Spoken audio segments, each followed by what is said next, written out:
Ne crains point, car je suis avec toi. Ne promène pas des regards inquiets, car je suis ton Dieu.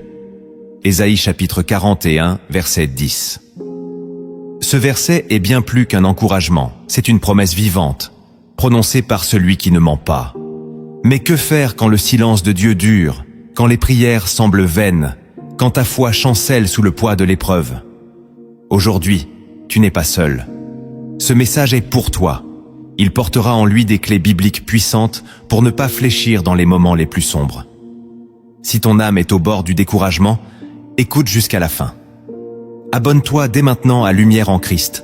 Like cette vidéo si elle te parle déjà et écris en commentaire « Je choisis de rester ferme, même dans la tempête ». Dieu est sur le point d'agir, mais il veut d'abord fortifier ton cœur. Dans toute la Bible, le courage dans l'épreuve est un signe de maturité spirituelle. Abraham dut marcher sans voir, Job resta fidèle malgré la douleur, et Jésus lui-même, dans le jardin de Gethsémanée, pria avec angoisse, mais obéit jusqu'à la croix. Hébreux chapitre 10, verset 35 nous dit « N'abandonnez donc pas votre assurance, à laquelle est attachée une grande récompense. » Ce verset ne promet pas une vie sans combat, mais une récompense à ceux qui persévèrent dans la foi. Malheureusement, dans notre époque, l'idée d'un Dieu qui permet l'épreuve dérange. Beaucoup préfèrent un message doux, sans croix ni désert. Pourtant, c'est dans ces déserts que Dieu forge les vrais guerriers spirituels. Le courage chrétien n'est pas l'absence de peur, mais la décision de rester fidèle quand tout vacille. Et c'est précisément là que se révèle la puissance de la foi véritable, celle qui triomphe du monde. Lorsque l'épreuve frappe, ce ne sont pas les émotions qui sauvent, mais les fondements spirituels invisibles sur lesquels repose ta foi. Ces fondements ne sont pas visibles aux hommes, mais ils sont connus de Dieu. Ils font la différence entre ceux qui s'effondrent et ceux qui tiennent. Voici 10 fondements spirituels que tu dois connaître pour traverser la tempête sans perdre la lumière. Le premier fondement spirituel que tu dois poser dans l'épreuve, c'est la mémoire de ce que Dieu a déjà fait. Quand tout semble s'écrouler, ton âme crie vers l'avenir, cherchant une lumière à venir. Mais Dieu te dit souvent, regarde en arrière, souviens-toi. Dans Deutéronome chapitre 8, verset 2, il est écrit « Souviens-toi de tout le chemin que l'Éternel, ton Dieu, t'a fait faire. » Ce verset est un refuge, car la foi n'est pas seulement une projection vers le ciel, elle est aussi une mémoire active. Quand tu rappelles à ton cœur les délivrances passées, tu crées une forteresse intérieure. Tu te souviens de ce jour où il a pourvu, de cette nuit où tu n'avais plus de force, et pourtant tu es encore là. L'oubli est un ennemi sournois de la foi. Il te fait croire que Dieu t'a abandonné, alors qu'il t'a déjà porté 100 fois. Si tu oublies ses bienfaits, tu verras l'épreuve comme une punition. Mais si tu te rappelles ses interventions, tu verras l'épreuve comme un processus. Ce fondement te stabilise. Il empêche les pensées de panique de prendre le contrôle. Il rappelle à ton esprit que Dieu est le même, hier, aujourd'hui et éternellement. Il ne t'a jamais abandonné et il ne commencera pas maintenant. Ce fondement est un acte volontaire. Repasse dans ton cœur les bontés de Dieu. Relis ton propre témoignage. Ne laisse pas la douleur d'aujourd'hui effacer la fidélité d'hier. Même quand tu ne comprends pas le plan, tu peux te rappeler le guide. Ce que Dieu a fait hier est une prophétie de ce qu'il fera demain. Ce fondement te fait passer du doute au souvenir, du chaos à la stabilité. Ne commence jamais un combat sans te rappeler les victoires précédentes. Car c'est en te souvenant que tu peux déclarer comme David « L'Éternel, qui m'a délivré de la griffe du lion et de l'ours, me délivrera aussi de la main de ce Philistin. » 1 Samuel chapitre 17, verset 37. Ta foi est faible, ravive-la par ta mémoire. Le deuxième fondement spirituel que tu dois poser dans l'épreuve, c'est la soumission totale à la volonté de Dieu. L'un des plus grands secrets du courage spirituel, ce n'est pas la force intérieure, mais la reddition volontaire. Tant que tu luttes pour garder le contrôle, l'épreuve te brisera. Mais si tu t'abandonnes entièrement à Dieu, tu deviens incassable. Dans Luc chapitre 22, verset 42, Jésus prie ainsi. « Père, si tu voulais éloigner de moi cette coupe, toutefois, que ma volonté ne se fasse pas, mais la tienne. » Ce moment n'est pas une faiblesse, c'est une puissance silencieuse. Quand ta foi est mise à l'épreuve, Dieu cherche cette posture. Non pas celle qui résiste pour survivre, mais celle qui s'abandonne pour obéir. Ce fondement est difficile, car l'âme humaine aime la maîtrise.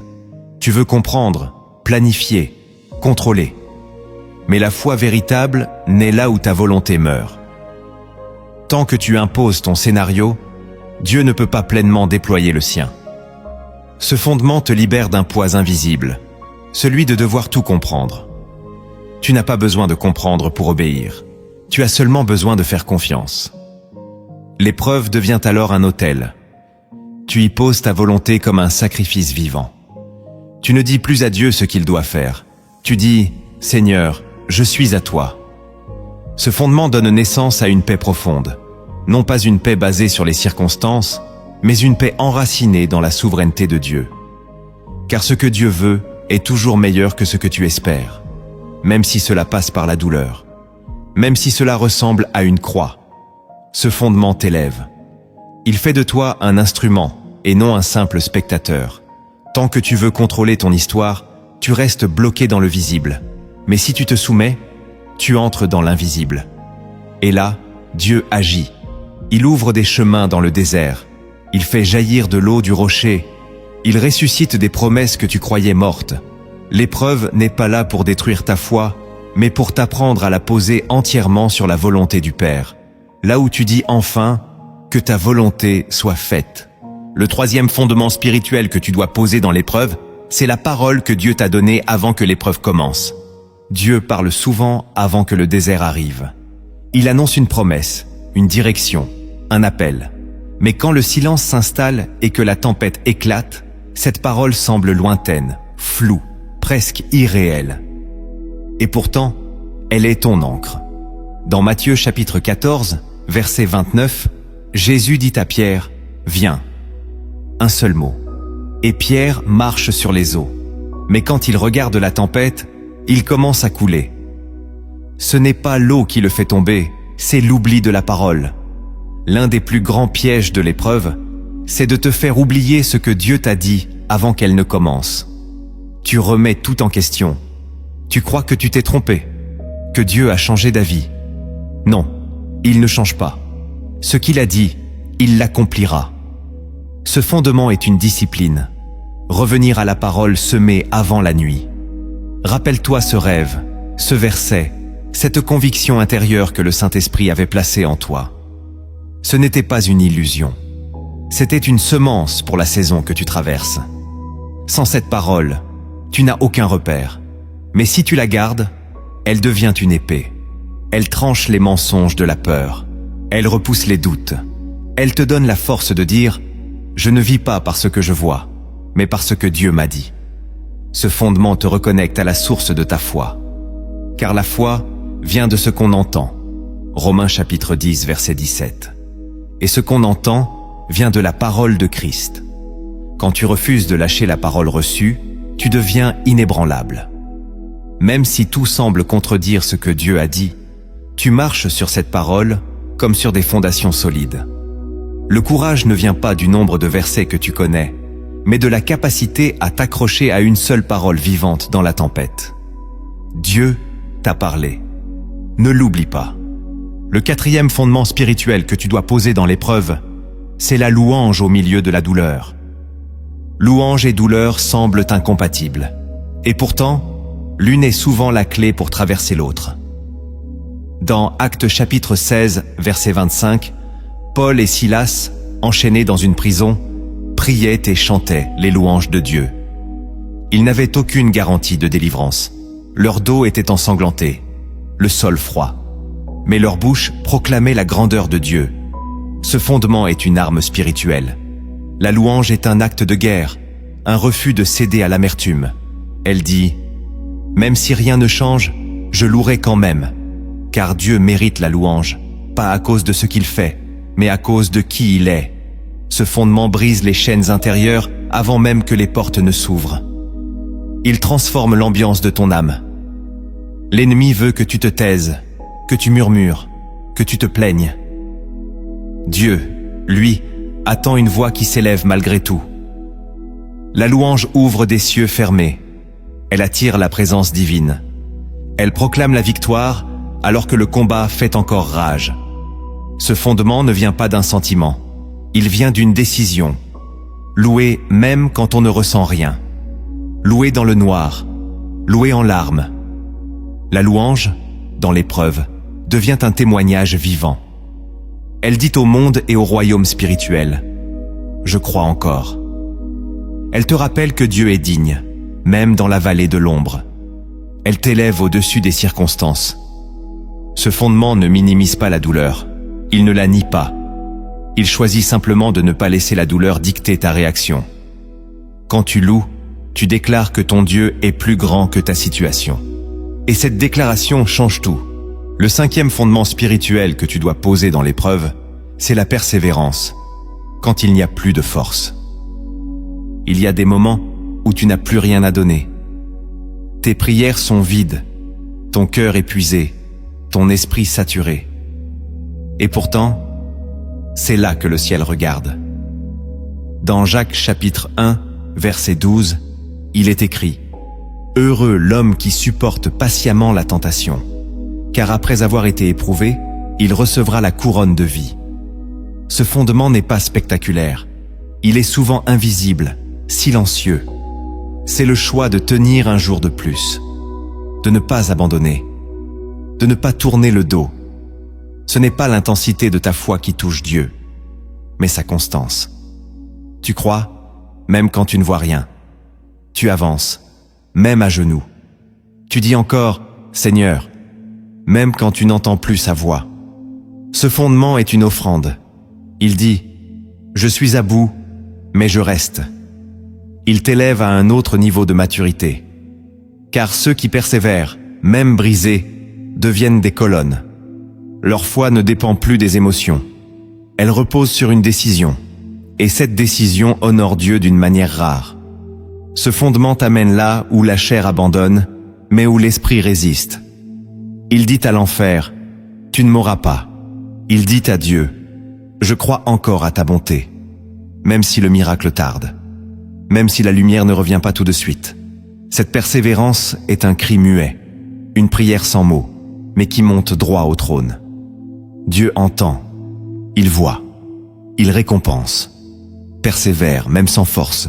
Écris en commentaire: « Je choisis de continuer, même sans force. Que cette parole soit ton cri silencieux aujourd'hui. » Le 6e fondement spirituel que tu dois poser dans l'épreuve, c'est la conscience que tu n'es pas seul dans ton combat. L'une des plus grandes stratégies de l'ennemi, c'est l'isolement intérieur.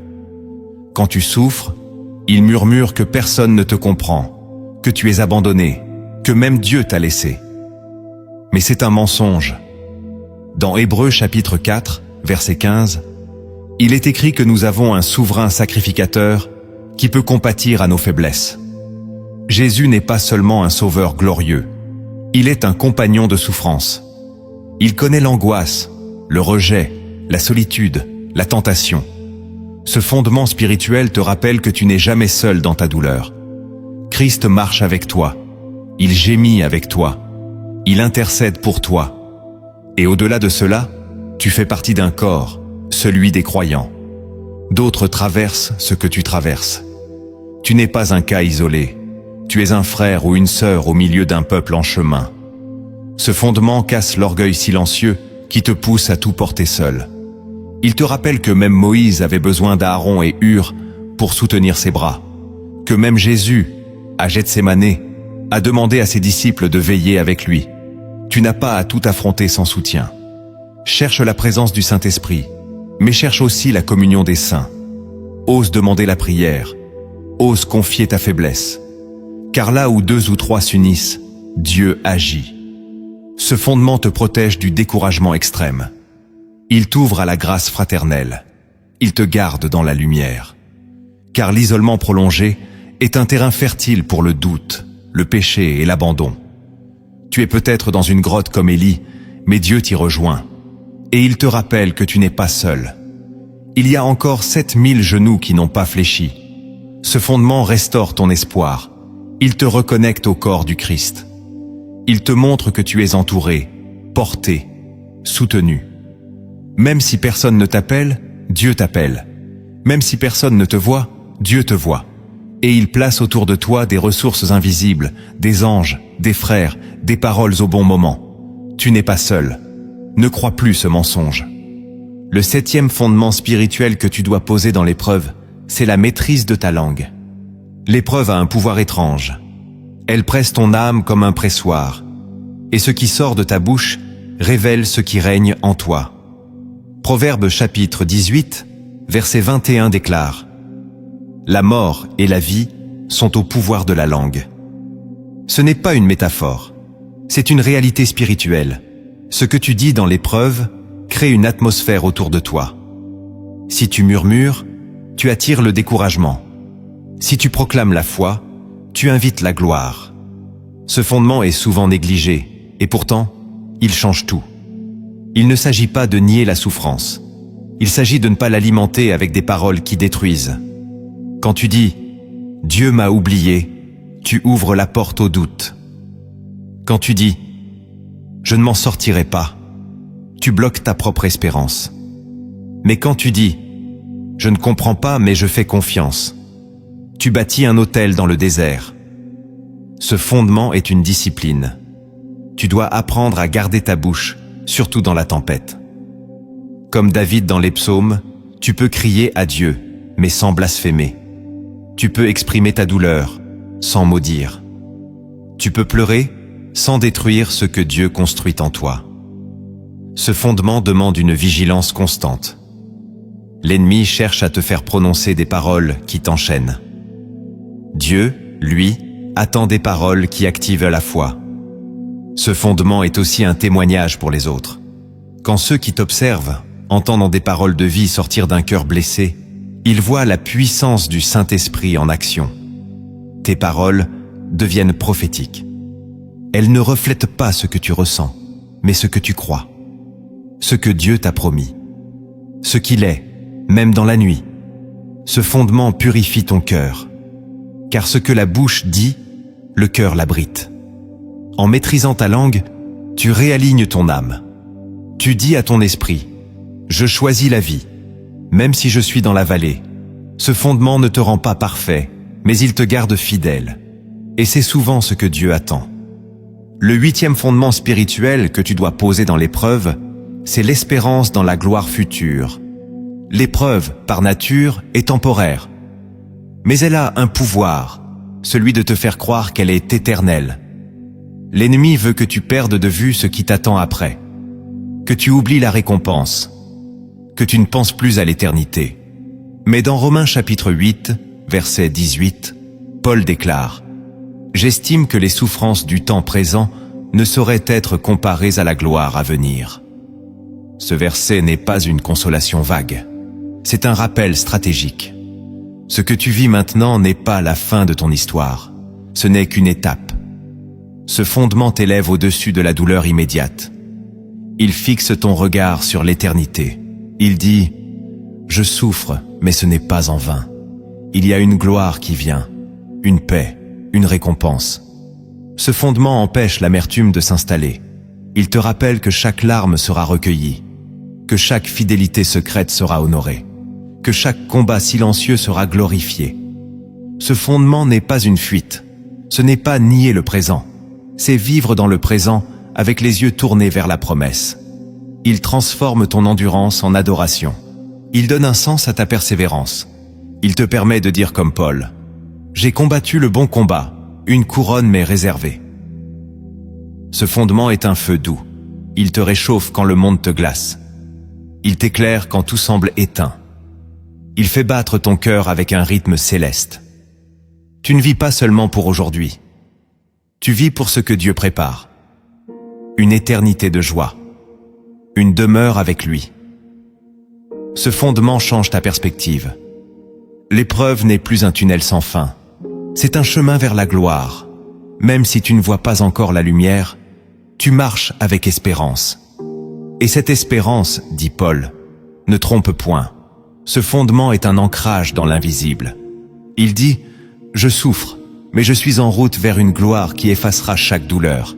Tiens ferme, le meilleur est à venir. » Le 9e fondement spirituel que tu dois poser dans l'épreuve, c'est l'intimité renouvelée avec le Saint-Esprit. Quand la tempête s'élève, l'ennemi veut t'arracher à la voix de Dieu. Il veut te rendre sourd au murmure du Saint-Esprit. Il veut que tu t'agites, que tu t'égares, que tu te perdes dans des distractions. Mais c'est dans l'épreuve que tu as le plus besoin de communion.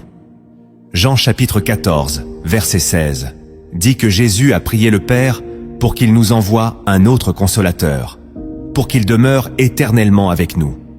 Ce consolateur, c'est l'Esprit de vérité. Et il ne te quitte jamais, même quand tu crois que Dieu est silencieux. Ce fondement t'invite à revenir à l'écoute, à te retirer du bruit, à rouvrir ta Bible, non par habitude, mais pour recevoir.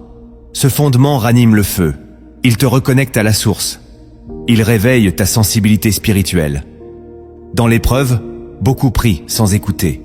Ils parlent, supplient, mais ne s'arrêtent pas. Ce fondement te dit « Tais-toi un instant. Écoute. Le Saint-Esprit est là. Il veut te guider, te consoler, te parler. Il veut renouveler tes forces de l'intérieur.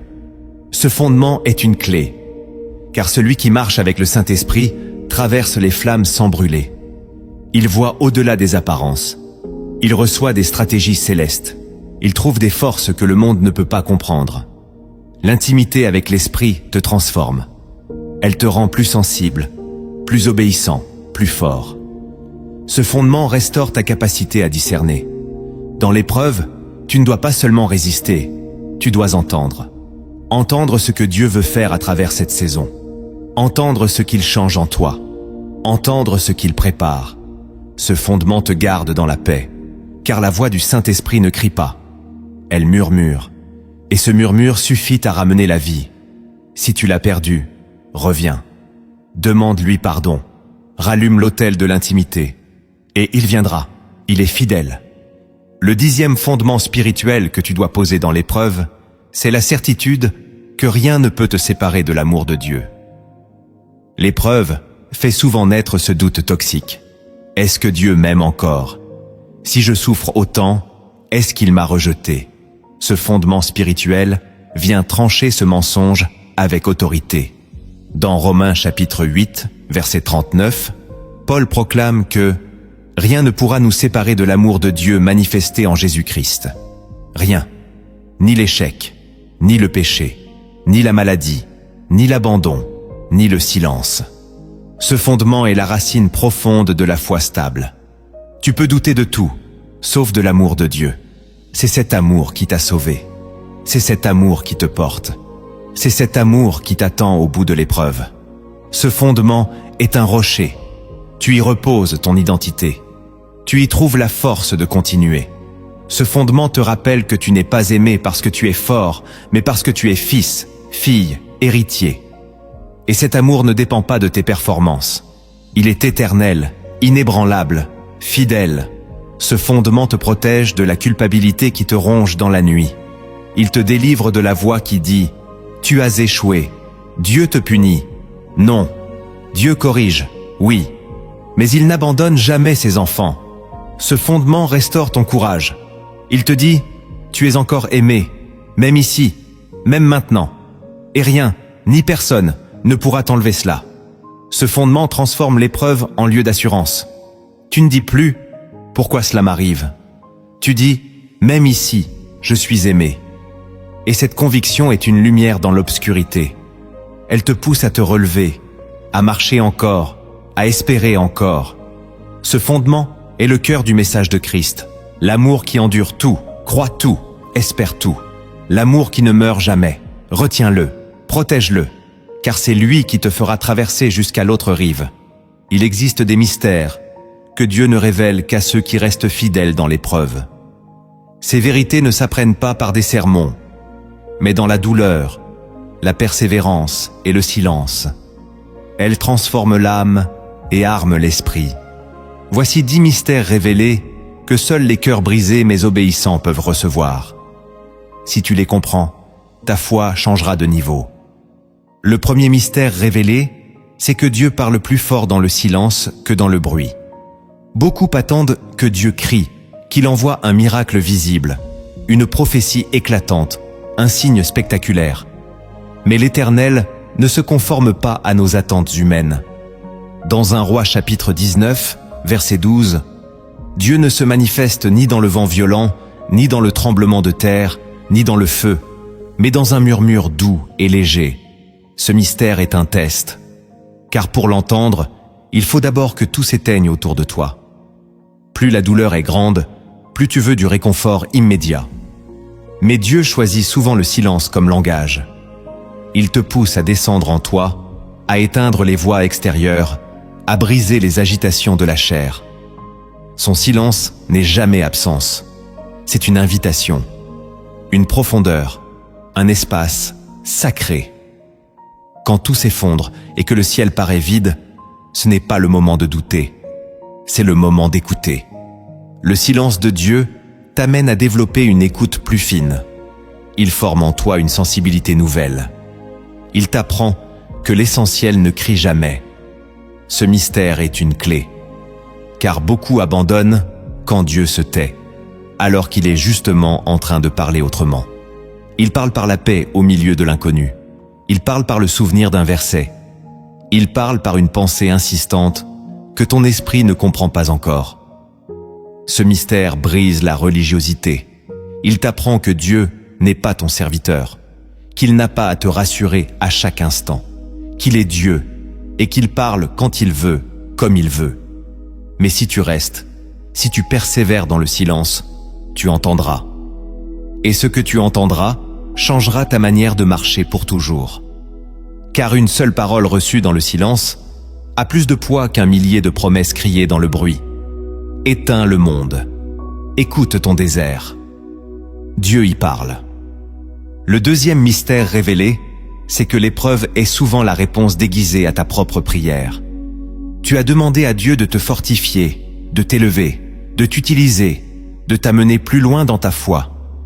Et il t'a conduit dans une épreuve. Tu as crié pour recevoir sa présence, et il t'a placé dans une solitude brûlante. Tu as prié pour devenir plus spirituel, et soudain, tout ce qui te sécurisait a disparu. Ce mystère est troublant, car on pense souvent que Dieu répond par le confort, alors qu'il répond par la transformation. Et la transformation commence souvent dans la déconstruction. Dans Jean chapitre 15, verset 2, Jésus dit « Tout sarment qui porte du fruit, il l'émonde, afin qu'il porte encore plus de fruits. » C'est un mystère que peu veulent accepter. L'élagage est une marque d'amour. Dieu ne punit pas, il prépare. Il ne t'abandonne pas, il t'équipe. L'épreuve n'est pas une contradiction à ta prière, mais sa réalisation en profondeur. Ce mystère change ta posture. Tu ne demandes plus seulement des bénédictions visibles, tu acceptes les outils invisibles. Tu reconnais que pour porter du fruit, il faut d'abord perdre certaines branches. Dieu a entendu ta prière. Il ne l'a pas oubliée. Il y répond peut-être d'une manière que tu n'avais pas imaginée. Ce mystère t'apprend la maturité spirituelle. Tu ne juges plus la bonté de Dieu à la douceur de ta saison, mais à la profondeur de son œuvre. Tu dis, « Seigneur, même si je ne comprends pas, je reconnais ta main. » Et cette reconnaissance change tout. Elle transforme la plainte en louange, la résistance en soumission, le chaos en croissance. Ce mystère te prépare à recevoir ce que tu avais demandé, mais avec la capacité de le porter sans orgueil. Car Dieu ne donne jamais quelque chose qui pourrait te détruire. Il façonne d'abord ton cœur pour que tu sois prêt. Et cette préparation, souvent, porte le nom d'épreuve. Le troisième mystère révélé, c'est que ta réaction dans l'épreuve pèse souvent plus que l'épreuve elle-même.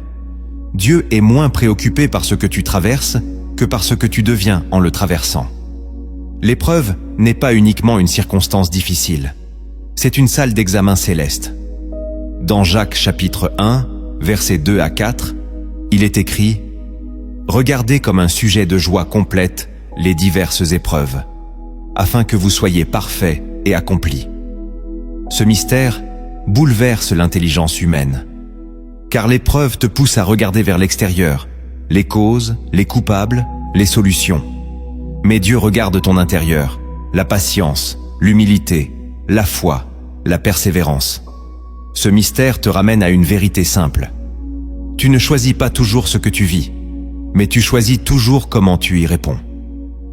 Et cette réponse révèle ton niveau spirituel réel. Tu peux connaître 1000 versets, et pourtant t'effondrer à la première contradiction. Tu peux être apprécié dans l'Église, mais incapable de garder la paix dans la solitude. L'épreuve agit comme un miroir. Elle révèle ce que les apparences cachaient. Et Dieu permet cela non pour t'exposer, mais pour te former. Ce mystère te pousse à la vigilance. Chaque parole, chaque pensée, chaque attitude devient une offrande ou un poison. Comment réagis-tu quand on te trahit? Quand le ciel paraît fermé? Quand tu es oublié, mal compris, injustement attaqué? Ta réaction est un témoignage. Elle parle plus fort que tes sermons. Ce mystère te rend responsable. Tu ne subis plus l'épreuve, tu y participes activement. Tu dis, « Seigneur, je choisis de t'honorer dans cette saison, même si elle me coûte. » Et cette décision attire le regard du ciel. Dieu récompense toujours ceux qui gardent la bonne posture, même dans la douleur. Il se tient près des humbles, il soutient ceux qui choisissent la paix. Ce mystère change ton regard sur la souffrance. Tu ne dis plus seulement « Pourquoi cela m'arrive ?» Tu dis « Que veux-tu former en moi à travers cela ?» Et cette question ouvre les portes d'un autre monde. Le quatrième mystère révélé, c'est que la foi véritable commence là où les explications s'arrêtent. Tant que tu peux comprendre, prévoir, planifier, tu n'as pas besoin de foi, tu avances par logique.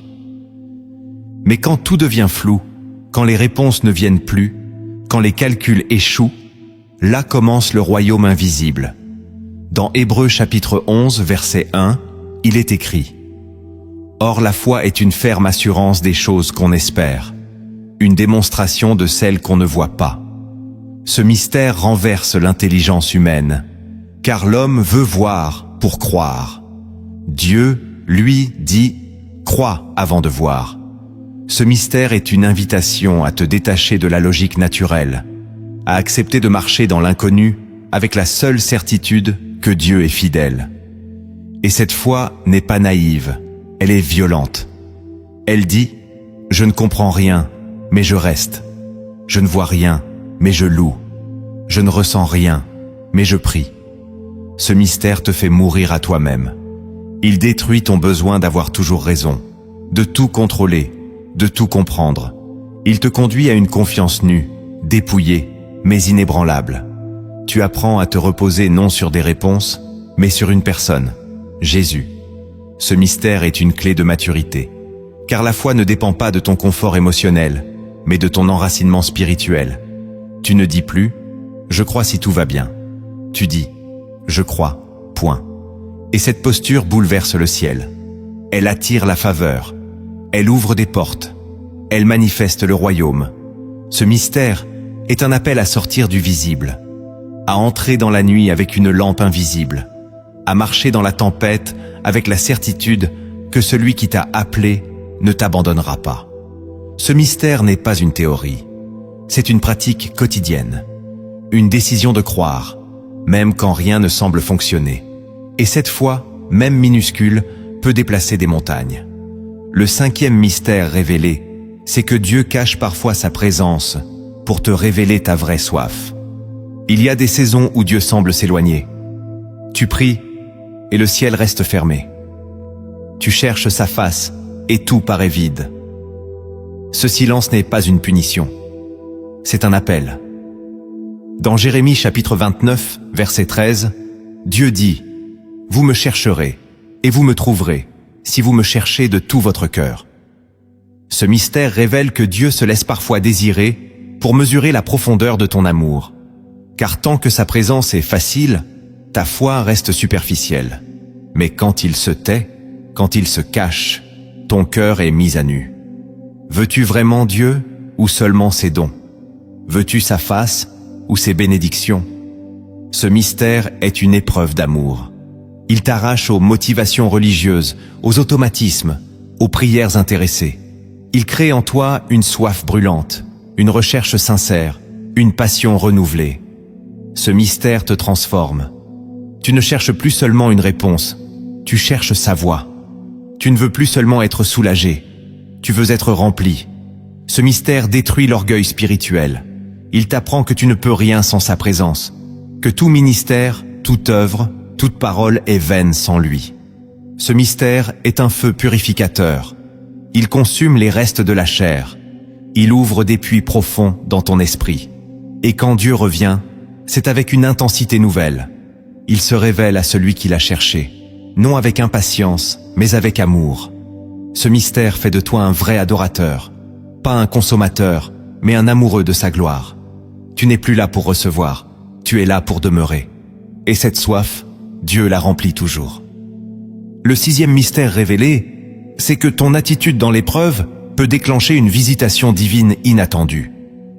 Certaines manifestations de Dieu ne se produisent que dans les moments les plus sombres, non parce que Dieu aime la souffrance, mais parce qu'elle ouvre une porte rare, celle de l'adoration sans condition. Dans Actes chapitre 7, verset 55, Étienne, en train de mourir, rempli du Saint-Esprit, fixa les regards vers le ciel, vit la gloire de Dieu et Jésus debout à la droite de Dieu. C'est la seule fois dans les Écritures où Jésus est décrit debout au ciel. Ce mystère bouleverse l'ordre visible, car plus ton environnement est hostile, plus ta fidélité devient précieuse aux yeux de Dieu. L'attitude juste dans l'épreuve attire des dimensions célestes que l'abondance ne déclenche jamais. Ce mystère est un appel. Ne gaspille pas ta douleur par la plainte. Sanctifie-la par la foi. Offre-la à Dieu comme un parfum rare. Ce mystère est un chemin vers l'intimité. Il t'ouvre à des visitations, des révélations, des forces qui ne peuvent ne naître que dans l'obscurité. Beaucoup cherchent des expériences fortes dans le confort. Mais les plus profondes viennent dans les larmes, dans la constance, dans la fidélité. Ce mystère ne promet pas la délivrance immédiate. Il promet la rencontre, une visitation, une proximité divine qui dépasse l'entendement. Ce mystère est un secret des cœurs brisés. Plus tu restes fidèle, plus le ciel se penche. Et parfois, Jésus se lève. Il ne change pas la situation extérieure, mais il t'accueille dans une gloire invisible, une paix qui défie toute logique humaine. Ce mystère transforme ta vision. Tu ne regardes plus l'épreuve comme une barrière, mais comme un autel. Un lieu où Dieu descend. Un lieu où les anges viennent fortifier, où l'Esprit parle doucement, où ta vie devient un chant d'offrande. Ne minimise pas ton attitude, car dans l'invisible, elle a un poids éternel. Ce que tu vis peut déclencher un ciel ouvert. Le 7e mystère révélé, c'est que ce que tu perds dans l'épreuve révèle ce que tu n'as jamais possédé vraiment. L'épreuve dépouille, elle arrache, elle secoue, elle met à nu. Ce que tu pensais acquis s'écroule. Ce à quoi tu tenais t'échappe. Ce que tu croyais inébranlable vacille. Et tu te demandes, pourquoi ? Ce mystère répond avec douceur mais vérité. Ce que tu perds aujourd'hui était un mirage ou une idole. Dans Matthieu chapitre 6, verset 21, Jésus dit « Là où est ton trésor, là aussi sera ton cœur. » Ce que tu pleures révèle ce que tu aimais vraiment. Et parfois, Dieu permet la perte non pour te punir, mais pour te libérer. Ce mystère est douloureux à recevoir, car il confronte tes attachements invisibles. Il te dit « Tu ne possédais pas cette personne, tu dépendais d'elle. Tu ne possédais pas cette position, tu t'y étais identifié. Tu ne possédais pas cette sécurité, elle t'endormait. » Ce mystère est une lumière dans la déchirure. Il t'apprend que l'épreuve ne t'arrache rien d'essentiel. Elle ne fait que révéler ce qui devait partir. Ce que Dieu a réellement déposé en toi, personne ne peut le voler. Ce que Dieu a scellé, aucune tempête ne peut l'éteindre. Ce mystère te libère de la fausse sécurité. Il te recentre sur l'essentiel. Il te montre que seule la parole demeure, que seule la foi subsiste, que seul l'amour construit. Tout le reste passe. Ce mystère n'est pas une condamnation. Il est une invitation. reviens à ce qui ne peut pas être perdu. Rentre dans l'intimité du Père. Laisse-lui t'enseigner ce qui est vrai, stable, éternel. Laisse-le te redonner, après l'épreuve, ce que tu pourras porter sans être possédé. Ce mystère te prépare pour la maturité. Il te fait passer du croyant ébranlé au disciple enraciné. Tu ne vis plus pour ce que tu peux garder, mais pour ce que Dieu ne reprend jamais. Et là, tu découvres la vraie richesse. Le 8e mystère révélé, c'est que la fidélité dans l'épreuve change ton autorité spirituelle. Beaucoup cherchent à avoir de l'autorité dans la prière, dans l'enseignement, dans le combat spirituel. Mais peu comprennent que cette autorité n'est pas donnée dans les bénédictions faciles. Elle est forgée dans les déserts. Dans Luc chapitre 4, verset 14, il est dit « Jésus, revêtu de la puissance de l'Esprit, retourna en Galilée. Mais cela vient juste après qu'il ait vaincu Satan dans le désert. » Ce mystère te dit « L'onction authentique est le fruit d'une fidélité éprouvée. » Quand tu ne triches pas dans la solitude, Dieu te revêt publiquement. Quand tu persévères dans le secret, Dieu élève ta voix dans le visible. Ce mystère casse les illusions religieuses. Ce ne sont pas les diplômes spirituels ni les foules qui donnent l'autorité. C'est la croix portée en silence. C'est le refus de fuir quand tout en toi veut t'abandonner. C'est la fidélité quand personne ne voit. Ce mystère te transforme intérieurement. Il te rend humble mais ferme, doux mais intrépide, calme mais puissant. Il fait de toi une colonne, quelqu'un sur qui le royaume peut reposer. Ce mystère est une promotion invisible. Tu ne la sens pas au début, mais un jour, tu pries, et le ciel répond. Tu parles, et les cœurs s'ouvrent. Tu marches, et les ténèbres reculent, car l'épreuve a gravé en toi une autorité que rien ne peut imiter. Ce mystère est précieux. Il ne se transmet pas, il se vit. Et seuls ceux qui sont restés debout quand tout poussait à tomber le reçoivent. C'est l'autorité du brisé, du purifié, du fidèle. Et Dieu se plaît à la confier à ceux qui n'en abusent pas. Garde ce mystère. Cherche non la gloire, mais la fidélité. L'autorité viendra. Le 9e mystère révélé, c'est que certaines délivrances prennent la forme de perte. Tu pries pour que Dieu te libère. Tu veux une vie pure, un cœur en paix, une destinée alignée. Et soudain, des relations tombent, des opportunités disparaissent, des portes se ferment. Tu crois que c'est une attaque. Mais ce mystère révèle que c'est souvent une réponse. Dans Jean chapitre 15, verset 2, Jésus parle d'un père qui coupe, qui retranche. Non pour punir, mais pour porter plus de fruits. Ce mystère est un choc pour l'âme, car tu croyais que la délivrance viendrait avec des chants et des victoires. Mais elle est venue avec une rupture, avec un rejet, avec un vide. Et pourtant, Dieu était là. Ce mystère te libère de la confusion. Il t'aide à voir que parfois, la perte est une grâce. Elle arrache ce qui te bloquait. Elle libère ce qui t'étouffait. Elle purifie ce que tu ne voyais pas. Ce mystère t'enseigne à ne plus pleurer toutes tes pertes. Certaines sont des guérisons déguisées. Certaines sont des interventions divines que ton intelligence ne peut pas comprendre. Ce mystère restaure ton regard. Tu dis, « Seigneur, même si je perds, je te loue. Car je crois que ce que tu retires, c'est pour me protéger. » Ce mystère est une sagesse. Il t'empêche de t'attacher à ce qui n'était jamais destiné à rester. Il te garde léger, prêt, aligné. Car Dieu ne veut pas seulement te bénir. Il veut que tu avances libre. Et parfois, pour te libérer, il doit retirer. Ce mystère t'invite à faire confiance, même quand tu perds. Car la main qui retranche est aussi celle qui guérit. Le 10e mystère révélé, c'est que l'épreuve est parfois ton seul chemin vers la ressemblance avec Christ. Beaucoup prient, « Seigneur, rends-moi semblable à Jésus. » Mais ils oublient que le chemin du Christ a été semé de larmes, de rejets, d'injustice, de croix. Dans Hébreux chapitre 5, verset 8, il est écrit « Il a appris, bien qu'il fût fils, l'obéissance par les choses qu'il a souffertes. » Ce mystère est profond, car il te montre que la souffrance n'est pas un détour, mais un processus. Ce que tu vis n'est pas une anomalie, c'est une formation. Dieu t'envoie là où ton caractère est transformé, là où ton cœur est taillé, là où ta foi devient réelle. Ce mystère t'arrache à une foi superficielle. Il t'introduit dans la ressemblance. Tu pardonnes quand tu as été trahi. Tu pries pour ceux qui t'ont blessé. Tu gardes le silence quand on t'accuse. Tu marches vers ta croix et tu dis que ta volonté soit faite. Ce mystère est un appel à grandir.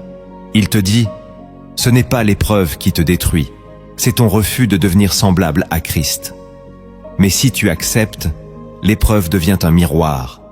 Et dans ce miroir, l'Esprit façonne en toi l'image du Fils. Ce mystère est un honneur. Il te rend participant aux souffrances de Christ. Il t'élève au-dessus d'une foi égoïste. Tu vis non pour être consolé, mais pour être transformé. Ce mystère ne nie pas la douleur.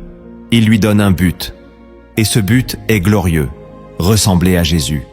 Si tu le comprends, tu ne fuis plus l'épreuve. Tu la traverses avec respect. Car tu sais que de l'autre côté, tu seras plus vrai, plus profond, plus semblable à ton Maître. Partage cette vidéo si ces mystères ont touché ton cœur. Peut-être qu'un frère ou une sœur en a besoin maintenant. Ce que tu as entendu jusque-là ne suffit pas s'il ne produit aucun changement dans ta vie. L'épreuve t'invite à te repositionner, à poser des décisions radicales, à obéir là où tu hésitais. Voici 7 décisions de transformation que tu dois poser si tu veux que ta foi ne reste pas théorique, mais devienne une force visible, stable et victorieuse dans chaque saison. La première décision de transformation que tu dois poser, c'est de te tenir en prière, même lorsque tu ne ressens rien. Dans les saisons d'épreuve, la prière peut devenir un combat. Tu ouvres la bouche, mais aucun mot ne semble monter. Tu plies les genoux, mais ton cœur reste figé. Tu cherches Dieu, mais tu ne sens plus sa présence. Et c'est justement là que la vraie prière commence. Dans Romains chapitre 12, verset 12, il est écrit « Persévérez dans la prière ». Pas seulement quand c'est facile, mais surtout quand c'est aride. Cette décision est une semence. Chaque moment passé dans la présence de Dieu, même sans frisson, construit une force invisible en toi.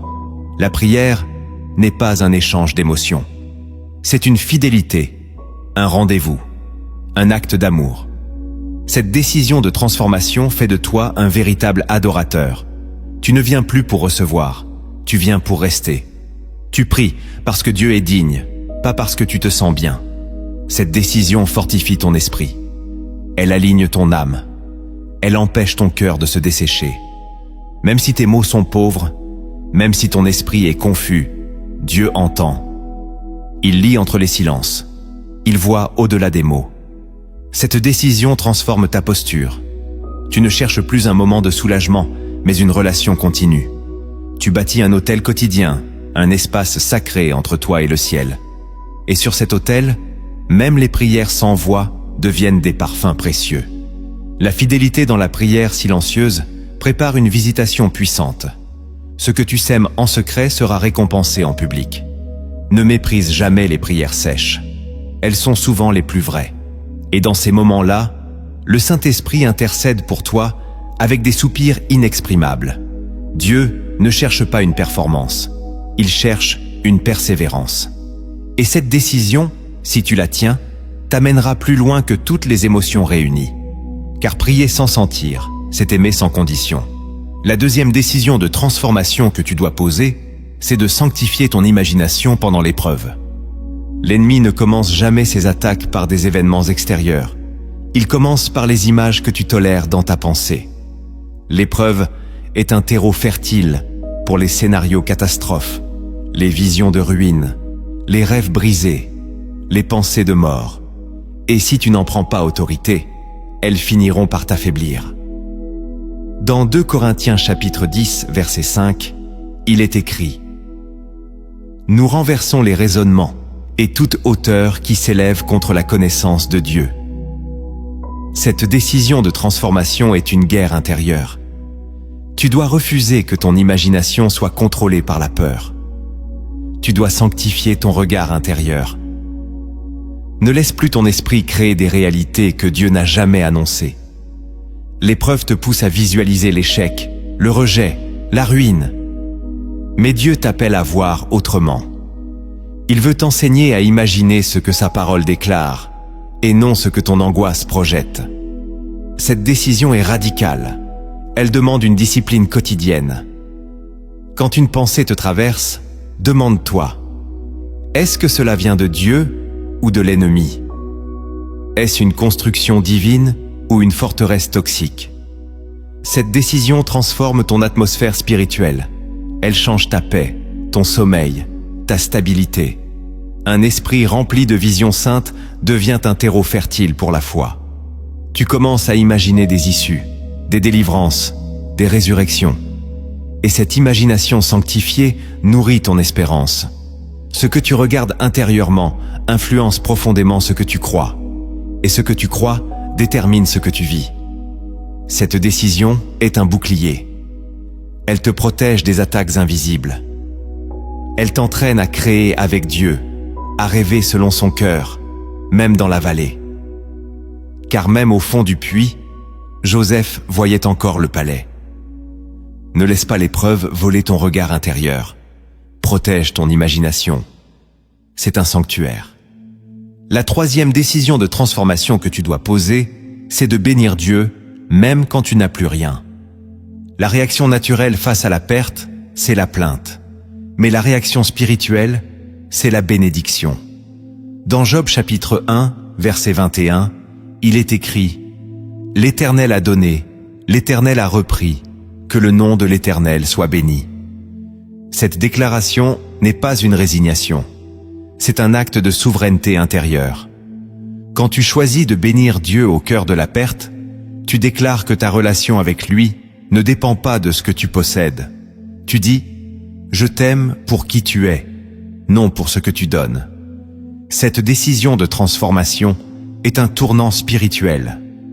Elle casse les chaînes du matérialisme, du chantage émotionnel, de la foi intéressée. Elle place ton cœur sur un autre niveau, car bénir Dieu dans l'abondance est facile. Mais le bénir dans la ruine, c'est offrir un sacrifice vivant. Et ce sacrifice touche le ciel. Il dit « Seigneur, je ne te comprends pas, mais je choisis de t'honorer. » Cette décision est un trône. Tu y fais asseoir Dieu au-dessus de ta situation. Tu dis « Tu restes mon roi, même ici. » Elle transforme l'épreuve en lieu d'adoration. Elle retourne l'attaque de l'ennemi en offrande de louange. Cette décision est prophétique. Elle annonce une restauration future. Elle dit à l'enfer « Tu peux me dépouiller, mais tu ne peux pas m'éteindre. » Elle dit à Dieu « Tu es digne, toujours. » Ce n'est pas un cri de désespoir, c'est un acte d'autorité. Elle montre que tu es libre. Libre de ne pas murmurer. Libre de choisir la gratitude. Libre d'adorer sans condition. Et cette liberté est une arme. Elle ouvre les cieux. Elle attire la faveur. Elle prépare une visitation. La bénédiction dans la perte est un parfum rare. Elle monte droit au trône. Et Dieu s'en souvient. Bénis-le, même ici, même maintenant. La quatrième décision de transformation que tu dois poser, c'est de refuser de haïr ceux qui t'ont blessé pendant l'épreuve. L'épreuve révèle souvent des trahisons. Quand tu souffres, certains se détournent, d'autres t'accusent, d'autres encore te jugent sans comprendre. Et ton cœur saigne. Tu veux te défendre. Tu veux te venger. Mais cette décision te dit, ne laisse pas l'amertume s'installer. Dans Luc chapitre 6, verset 28, Jésus dit, « Bénissez ceux qui vous maudissent, priez pour ceux qui vous maltraitent. » Cette parole n'est pas une faiblesse, c'est une puissance spirituelle. Refuser la haine, c'est refuser que l'ennemi gagne. Cette décision te protège de la contamination du mal. Elle t'empêche de ressembler à ceux qui t'ont blessé. Elle te garde pur. Et ce cœur pur attire la présence de Dieu. Cette décision ne nie pas la douleur. Elle choisit de ne pas en faire une prison.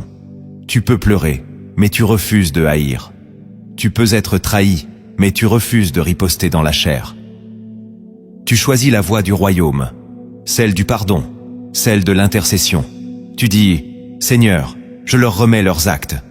J'ai mal, mais je te laisse juger. » Cette décision est une semence. elle porte du fruit à long terme. Elle te libère, non pas eux. Elle te guérit. Elle ouvre des chemins de réconciliation, de paix, de restauration.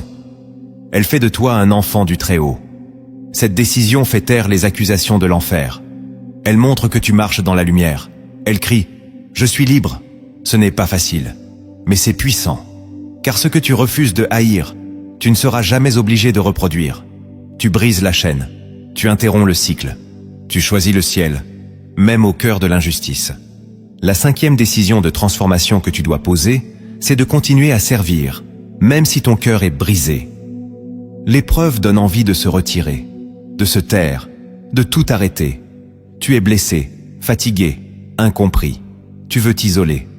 Mais cette décision t'appelle à rester actif, à continuer de semer, à continuer de tendre la main. Dans Galates, chapitre 6, verset 9, il est écrit « Ne nous lassons pas de faire le bien, car nous moissonnerons au temps convenable. » Cette décision est un acte de guerre. Tu refuses que ta douleur devienne stérile. Tu refuses que l'épreuve arrête ta mission. Tu continues. Même lentement, même en silence. Tu sers non par force, mais par fidélité. Cette décision révèle la profondeur de ton appel. Tu ne sers pas parce que tu te sens fort. Tu sers parce que tu es appelé. Et ce service devient une guérison. Plus tu donnes, plus ton cœur se répare. Plus tu sèmes, plus l'espérance revient. Cette décision est une déclaration. Elle dit « Je ne suis pas fini. Dieu agit encore. Même si je suis brisé, je suis utile. Même si je pleure, je construis. » Et Dieu bénit cette fidélité. Il la voit, il la récompense. Tu n'as pas besoin d'être parfait pour servir. Tu dois juste être disponible. Reste au poste. Continue d'aimer. Continue d'enseigner. Continue de prier. Ce que tu fais dans la douleur portera du fruit dans la gloire. Écris en commentaire. Je continuerai de semer, même avec les mains brisées. La 6e décision de transformation que tu dois poser, c'est de protéger ton cœur contre les interprétations hâtives. L'épreuve a un effet étrange. Elle pousse à chercher des explications immédiates. Tu veux comprendre pourquoi ça t'arrive. Tu cherches des coupables, des fautes, des raisons. Et souvent, tu interprètes mal. Tu crois que Dieu t'a puni, que tu as tout gâché, que tu es rejeté. Mais Proverbes chapitre 3, verset 5 dit « Ne t'appuie pas sur ta sagesse ». Cette décision est une protection intérieure. Elle t'empêche de donner une lecture fausse à ce que tu traverses. Ce n'est pas parce que tu souffres que Dieu s'est éloigné. Ce n'est pas parce que tu perds que tu es rejeté. Ce n'est pas parce que le ciel est silencieux que tu es maudit. Cette décision garde ton cœur pur. Elle freine les conclusions rapides. Elle t'invite à l'humilité. Peut-être que tu ne comprends pas encore. Peut-être que la lumière viendra plus tard. Cette décision t'empêche de construire une théologie sur ta douleur. Beaucoup, blessés, déclarent des choses fausses. Dieu ne m'aime plus. Il m'a oublié. Je suis inutile. Mais ce sont des mensonges. Ton cœur brisé ne doit pas être ton conseiller. Cette décision t'invite à la patience. Tu dis « Je ne comprends pas, mais je refuse de juger Dieu trop tôt. Je ne vois pas, mais je crois. » Elle t'ancre dans la foi. Elle t'enseigne à attendre la révélation au lieu de fabriquer des explications. Et cette attente honore Dieu.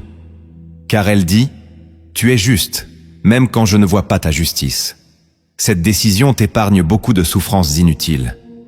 Elle t'évite de tomber dans l'accusation, le regret toxique, la condamnation intérieure. Elle garde ton cœur sain, ouvert, souple. Et un cœur sain peut recevoir la lumière. Ce que tu ne comprends pas maintenant sera éclairé demain. Mais seulement si tu restes humble. Retiens cette décision. Ne laisse pas ta douleur dicter ta doctrine. Attends, Dieu t'expliquera. Et tu verras qu'il ne t'a jamais abandonné. La 7e décision de transformation que tu dois poser, c'est de t'aligner à nouveau sur la voie de Dieu. L'épreuve fait beaucoup de bruit. Douleur, peur, conseil des autres, voix intérieure. Tu es traversé par des flots de pensées. Et au milieu de ce vacarme, la voix de Dieu peut sembler lointaine. Mais elle n'a pas disparu. Elle attend que tu te réalignes. Dans Jean chapitre 10, verset 27, Jésus dit « Mes brebis entendent ma voix, je les connais, et elles me suivent. » Cette décision est un recentrage. Tu fermes tes oreilles aux voix humaines. Tu renonces aux conclusions rapides. Tu reviens à l'écoute. Tu dis « Seigneur, parle, je t'écoute. » Ce n'est pas une posture mystique, c'est un choix concret. Tu ouvres à nouveau ta Bible, non pour chercher des réponses immédiates, mais pour entendre ton Père. Tu jeûnes non pour manipuler Dieu, mais pour te reconnecter. Tu redeviens disciple. Tu veux suivre, pas juste être consolé. Cette décision t'élève. Elle te sort du flou. Elle coupe les voix étrangères. Et soudain, tu entends à nouveau une phrase, un verset, un murmure. Et ce murmure change tout. Tu n'es plus perdu. Tu es guidé. Cette décision renouvelle ton espérance. Elle te montre que Dieu n'est pas resté silencieux. C'est toi qui étais loin. Elle restaure ta paix. Tu n'attends plus que les choses changent. Tu attends sa voix. Et parfois, une seule parole suffit à te relever. Elle ranime ton feu. Elle aligne ton cœur. Cette décision t'ancre dans le surnaturel. Tu ne vis plus par ce que tu ressens, mais par ce que tu entends. Et ce que tu entends devient ton fondement. Retiens cela. Le but de l'épreuve n'est pas seulement que tu survives, mais que tu réentendes la voix de ton berger. Reviens à l'écoute, et tu sauras quoi faire. Pour t'aider à saisir la puissance cachée dans l'épreuve, écoute cette parabole inspirée du royaume. Elle ne parle pas seulement à l'intelligence, mais à ton cœur. Derrière chaque image se cache un enseignement que le Saint-Esprit veut graver en toi.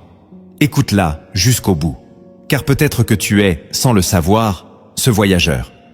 Il était une fois un homme que Dieu avait appelé à bâtir un pont. Un grand pont entre deux montagnes séparées par un ravin profond. Dieu lui parla clairement. « Je veux que tu relis ces deux sommets. Beaucoup passeront par ce chemin. » L'homme, rempli de zèle, commença à travailler. Il avait les plans, les outils et une équipe fidèle. Chaque jour, il avançait. Les poutres s'alignaient, les fondations s'ancrèrent dans la roche. Le rêve prenait forme. Mais un matin, une tempête frappa. Une violente. Le vent renversa les échafaudages. La pluie emporta les poutres. Et l'équipe l'abandonna. Il se retrouva seul, devant un vide, devant des ruines, le cœur brisé. Il pria. Rien. Il jeûna. Silence. Il pleura. Personne. Alors il s'assit, et il attendit. Des jours, des semaines. Une nuit, alors qu'il dormait sur une pierre froide, un vieil homme vint à lui. Il portait une lanterne et s'assit à ses côtés. Il dit « Pourquoi ne reconstruis-tu pas » L'homme répondit « Je n'ai plus rien. » Et Dieu ne parle plus. Le vieil homme leva la lanterne. Dans sa lumière, on vit le pont inachevé, mais aussi un autre pont, plus loin, invisible jusqu'à présent. Il était complet, solide, utilisé. Le vieil homme dit « Ce que tu bâtissais n'était que le reflet de ce que Dieu construisait à travers toi. Ce pont existe déjà dans le royaume. Il est né de ta fidélité, de ta douleur, de ton silence. » L'homme, les larmes aux yeux, demanda « Mais à quoi bon si je ne l'ai jamais vu achevé ici ?» Le vieil homme répondit « Parce que tu ne construisais pas pour toi, mais pour les autres. Et parfois, ceux qui posent les fondations ne traversent jamais le pont, mais ils permettent à des milliers de passer. » Au matin, le vieil homme avait disparu. Mais quelque chose avait changé. Le bâtisseur se leva. Il reprit les outils. Il ne reconstruisit pas le même pont. Il construisit autre chose. Mais cette fois, sans attente, sans peur, sans orgueil. Il travaillait dans le silence, mais son cœur brûlait. Il avait compris que ce qu'on bâtit dans l'épreuve est vu du ciel, même si la terre ne le célèbre jamais. Cette parabole te révèle une vérité que l'épreuve tente de te faire oublier. Ce que tu construis dans la fidélité, Dieu le voit, même si personne d'autre ne le remarque. Tu crois peut-être que ton engagement est inutile, que tes prières sont sans effet. que ton obéissance tombe dans le vide. Mais dans le monde spirituel, chaque clou planté avec foi, chaque pierre posée avec persévérance, chaque jour passé sans abandonner, a un poids éternel. Il y a des ponts que tu bâtis et que tu ne traverseras jamais. Mais d'autres le feront, et Dieu te récompensera. Il ne te demande pas d'accomplir des exploits visibles. Il te demande de rester fidèle, même quand tout semble échouer. Car parfois, ce que tu perçois comme une perte est en réalité une semence semée dans l'invisible. Et le ciel s'en souvient. Tu n'as pas été oublié. Ce que tu traverses n'est pas le signe de ton rejet, mais la preuve que Dieu travaille profondément en toi. Chaque larme a du poids dans le ciel. Chaque silence est entendu. Chaque nuit où tu es resté debout avec la foi fragile mais vivante est un témoignage que le royaume n'oublie pas. Le courage que Dieu cherche n'est pas spectaculaire. C'est celui de ceux qui, malgré la fatigue, disent encore « Me voici ». Même brisé, même incompris, même à genoux. Tu n'as pas échoué parce que tu doutes. Tu n'as pas perdu parce que tu pleures. Tu tiens encore, et cela suffit. Le Seigneur ne cherche pas la perfection. Il cherche la fidélité. Et cette fidélité, tu es en train de la lui offrir, au cœur même de ton épreuve. Reste encore un peu, car la lumière revient toujours pour ceux qui ne fuient pas. Maintenant, approche-toi, ferme les yeux et écoute cette prière comme si elle venait directement du cœur de Dieu vers ton âme. Elle est pour toi, pour cette saison précise. Laisse chaque mot pénétrer, restaurer, relever. C'est une parole d'amour, une déclaration du ciel pour celui qui souffre en silence. Seigneur mon Dieu, je me tiens devant toi tel que je suis, sans masque, sans force, sans illusion. J'ai porté ce fardeau longtemps, trop longtemps. J'ai crié en silence. J'ai marché avec le cœur brisé, mais le visage levé, comme si tout allait bien. Mais tu vois, tu sais, tu entends les soupirs que personne n'entend. Tu perçois les combats que je cache. Alors aujourd'hui, je ne viens pas avec des mots parfaits. Je viens avec mon âme nue. Je te demande, prends-la. Prends mes peurs, mes blessures, mes doutes. Prends cette fatigue qui m'épuise jusque dans les os. Prends cette lassitude qui me vole la joie. Prends ces pourquoi sans réponse, ces portes fermées, ces silences prolongés. Je ne te demande pas d'effacer la douleur sans but. Je te demande de la sanctifier, de m'apprendre à te voir au cœur même de l'épreuve. Saint-Esprit, viens et souffle. Souffle sur les braises qui restent. Même si le feu semble éteint, s'il ne reste qu'un souffle, je t'invite. Ravive ma foi. Rallume ce qui s'était endormi. Restaure ma vision. Rends-moi capable de croire à nouveau, d'espérer sans preuve, d'aimer sans condition, d'attendre sans murmure, d'obéir sans comprendre. Seigneur, je renonce à vouloir tout contrôler. Je dépose mes armes, mes plans, mes conclusions. Je te laisse le trône de mon cœur. Gouverne, parle, conduis. Si tu veux que je traverse encore cette vallée, je la traverserai avec toi. Mais ne me laisse pas avancer sans ta présence.